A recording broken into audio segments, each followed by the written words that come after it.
Our second reading this morning is a continuation from the first. Let's continue to hear the Easter story from John. Now Mary stood outside the tomb crying. As she wept, she bent over to look into the tomb and saw two angels in white seated where Jesus' body had been, one at the head and the other at the foot. They asked her, "Woman, why are you crying?" "They have taken my Lord away," she said, "and I don't know where they have put him."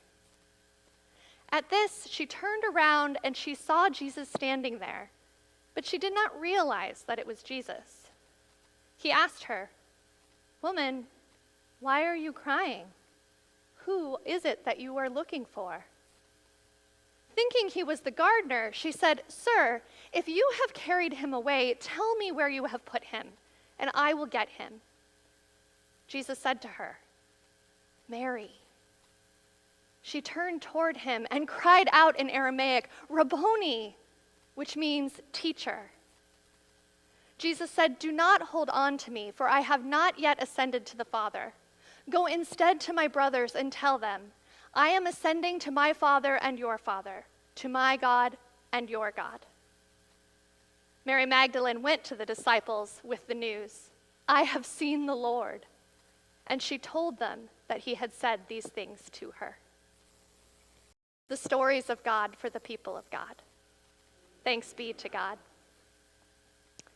Will you pray with me? Holy One, on this Easter morning, may the words of my mouth and may the meditations of all our hearts be acceptable in your sight, our rock and our Redeemer. Amen. John's version of the Easter story has always felt different to me. It's not the triumphal, earth-shaking Easter of Matthew. It doesn't have all the motion and surprise of Luke or Mark. It's quieter, more restrained, more somber. It doesn't rush to clarity. It doesn't rush to joy. It lets us stand in the not knowing. And I kind of like that. Because most of our lives are lived in a place of not knowing. And maybe that's where we encounter resurrection too, before anything is really resolved. Years ago, when I was serving a previous congregation, we hung a banner on an outside wall of the church with an image of Joseph, a donkey, and a very pregnant Mary on the road to Bethlehem. And the banner said, "Immigrants and refugees welcome." Later, one of our members would say, "Well, we should have known if you hang a sign like that, you'd better be ready for whoever walks in the door." One day, who walked in the door was a local grassroots organizer. She was someone I knew well from the local interfaith church group, and she told me about a Salvadoran refugee family living in New York State. I'll call the parents Carlos and Rosa. Those are not their real names, but I want to protect their privacy, as they do still live in Washington State. They had two little girls at the time, ages 5 and 2. The added complication for this family was that both parents were deaf, and both kids were hearing. They were about to be evicted from their apartment in New York, and they needed to get to Seattle, where they had family. The family they had in the Seattle area couldn't house them because they were already living in the guest room of a friend. Our church had been learning about the Central American refugee crisis at the time. This was the time of unaccompanied minors and a huge crisis. We'd been praying about it, we'd been learning from local organizations, saying that we wanted to do something, but we hadn't figured out what that something was. How often are we in that situation? So after hearing from this organizer, I did my homework. I checked in with immigrant advocacy organizations and our local interfaith coalition and confirmed that this family didn't qualify for any of the refugee resettlement programs. The church felt compelled to help, but was also understandably nervous to act as quickly as this family needed. Finally, the church agreed to pay the cross-country bus fare from New York to Seattle, And my husband Nate and I offered our extra bedroom to this family of 4, if the church would commit to helping us figure out the next steps. There was just one thing. We lived in a 900 square foot condo in North Seattle. The bedroom that we had to offer was smaller than my office here at the church, which if you haven't been in it, it's not huge. The yes came before any real plan. The door opened before we knew what would come through it. I suppose it was a faithful decision, and it was also deeply uncomfortable. We'd stepped into something that we didn't fully understand, our own place of not knowing. Mary's place of not knowing was, of course, far scarier than ours. John tells us that it's still dark when she comes to the tomb. Now, that's not just a weather report. In John's gospel, darkness and light are spiritual conditions. The light shines in the darkness, and the darkness did not overcome it. So when John says that it was still dark as Mary makes her way to the tomb, he's telling us something about the state of her heart. She's not coming to celebrate. She's not singing Jesus Christ is risen today. She's coming to grieve, to tend to a body, to do the ordinary work of love after death. But then she gets there, and the stone has been moved. The tomb is empty. So, of course, her first thought is not resurrection. Her first thought is loss upon loss. They have taken the Lord out of the tomb, she says, and we do not know where they have laid them. We do not know. That's her first Easter sermon. Not alleluia. We do not know. And she stays in the not knowing. Even after she tells Peter and another disciple what has happened, and they've come and they've gone, she stays. She stands in the doorway between death and something else.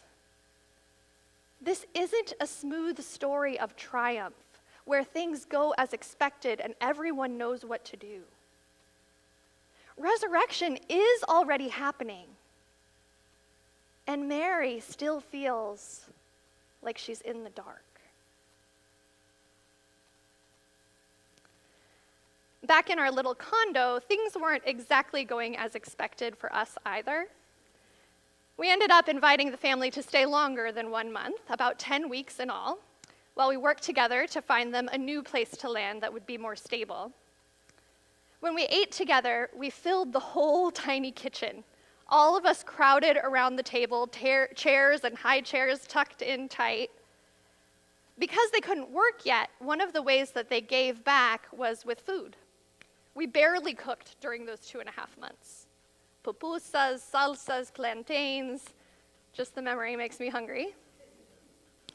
Carlos, the dad, was constantly vacuuming, mopping, cleaning up after his kids, washing dishes. The place had never been so clean.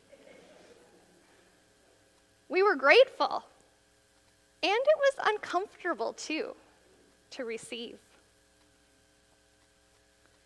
Those 10 weeks were full of challenges. I speak Spanish and I sign some, but I sign ASL, American Sign Language. And ASL and Salvadoran Sign Language are related, but not identical. Carlos and Rosa had already started to learn ASL in New York, but it was still new for them. So all of us were living in between languages. We relied a lot on Google Translate and on the video relay service for the deaf. We fumbled through gestures, we signed, we wrote on notepads and scraps of paper. Love was there, so was uncertainty.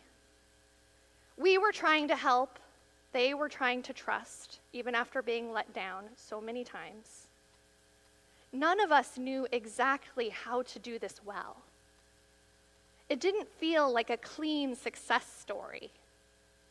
It felt more like a lot of small, strange, brave attempts. a lot of love and clumsiness jumbled up all together. The church showed up too. A basement apartment was donated for the next school year, a lawyer who arranged pro bono legal help, drivers, interpreters, a whole village. And even then, it was messy. And something was happening in that mess. But we couldn't see it clearly yet. In that garden, something's happening there too. Mary's still standing there, still not understanding, still weeping. She turns and she sees a man. She takes him for the gardener. "Sir, if you have carried him away, tell me where you have laid him, and I will take him away." She's still in the dark. And then this man she thinks is the gardener says her name, Mary. And suddenly she sees. What helps her to understand in that moment, what brings her out of the dark, is not an argument, it's not a theological explanation, it's her own name. It's Jesus seeing her. In John's gospel, Jesus calls his sheep by name and they know his voice. The good shepherd goes ahead of them and they follow because they recognize how they are addressed. In this Easter story, understanding, recognition arrives not because Mary has figured it all out, not because she really understands what's happening, but because she herself has been recognized. Rabboni, she says, teacher. In that moment, Mary doesn't get much clarity or certainty. "Don't hold on to me," Jesus says. "Go to my brothers and say to them." Mary doesn't get certainty. She gets a calling. She's sent to proclaim the good news while she's still bewildered about what that good news even is. She becomes the first witness, the apostle to the apostles, before she has all the words. It must have been uncomfortable for her, awkward, and holy too.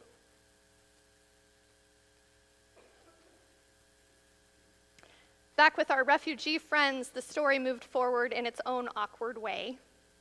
When the church decided to take this leap, we talked a lot about the paternalistic patterns of people, white churches especially, trying to help immigrant communities, and we didn't want to walk that path. We wanted to walk alongside, not drag from in front. We wanted to support based on their stated needs and wants, not to mandate what we thought would be good for them. I can't say that we succeeded all the time. We overstepped sometimes. They pulled back sometimes. What felt like generosity to us sometimes felt like pressure to them. What felt like distance to us was really their courage to stand on their own feet. We were learning how to love without holding on too tightly. And they were learning how to receive without losing themselves. It wasn't neat, but it was real. And then there was the wedding. Carlos and Rosa had never been able to afford to get married back in El Salvador. And frankly, it was important for their asylum case that they were married. So they asked me to officiate their wedding, and we did it during a regular Sunday worship service, which is allowed in Presbyterianism. Rosa and Carlos wanted it that way, so the whole church family could be there. And the church went all out. One member helped Rosa find a dress, the congregation put together a reception, their little girls were involved. Someone had the wisdom to ask Carlos's brother what would make it feel like home. So the reception included Salvadoran music and dance, a tres leches cake piled high with fruit, lots of Fanta in bright orange bottles. There was joy and tears, a sense that something beautiful was taking root. And still, it was complicated, blessing and ache woven together. About 2 years later, the family moved way north in Seattle. By then, they had their work permits, life was getting busier for them, and they became more and more disconnected from the church. And then one day, they had a falling out with one of the volunteer drivers, one of the church members, over some repeatedly canceled dental appointments. In retrospect, I think that Rosa and Carlos were ready to stand on their own, and they didn't know how to tell us. So they sort of broke up with us. And truthfully, it was an awkward breakup. Nate and I remained in occasional contact, though less and less after our first baby was born, that baby who lit the candles this morning. That church continues to facilitate the legal representation for the family to this day, but that's pretty much the extent of the ongoing relationship. At this point in the story, it would be easy to say, well, we clearly did it wrong. And in some ways we did. We definitely made mistakes. But John's gospel won't let us leave it like that. Because in John, resurrection itself comes wrapped in grief, misunderstanding, and unfinished business. Again and again, the risen Christ shows up right in the middle of confusion, utter chaos. He doesn't wait for everyone to get it. In his post-resurrection appearances, Jesus repeatedly shows up where people are trying and failing and trying again. That's where resurrection does its work. Not after the awkwardness is over, but right in the messy middle of it. All through Lent, we've been asking here at Summit, tell me something good. We've been looking for good news that's honest about the world we live in. Good news that doesn't deny pain. Good news that doesn't skip complexity. Good news that can stand up in the mess. So here's what I'm wondering. What if part of the good news is that our God doesn't need our lives to be smooth in order to be present with us? What if God is especially close when the conversation is halting, when the plan is unfinished, when the relationship is still being figured out? What if the places we most want to avoid because they feel awkward are exactly the places where resurrection is already at work? Looking back, I can see that now.